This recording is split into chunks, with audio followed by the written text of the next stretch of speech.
அனைவருக்கும் காலை வணக்கம். ஓம் சரவண பவ.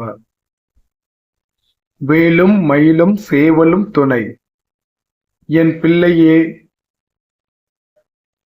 சிலர் உன்னைச் சுற்றி செய்யும் கலகத்தால் நீ கலக்கம் அடைந்தாலும் அந்த கலகம் இறுதியில் உனக்கு நன்மையாகவே முடியும்.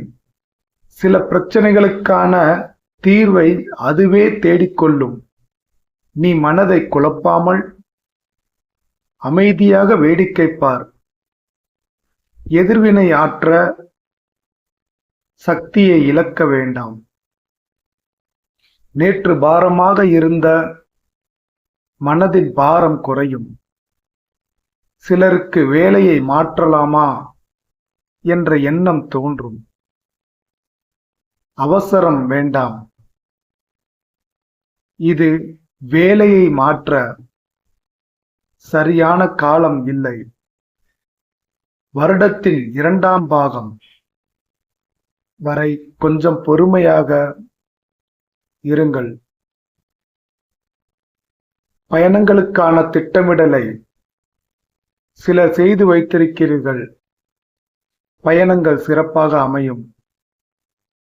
கடன் பிரச்சனை குறையும் என்று முன்பே கூறியிருந்தேன். அது குறையும் நேரத்தில் புதிய கடன் வாங்க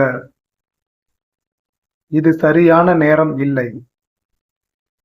அன்னதானம் செய்வது, உணவு வழங்குவது கர்ம வினையை குறைக்க வெகுவாக உதவும். இன்று சிலரின் கேள்விக்கு பதிலாய் வந்துள்ளது.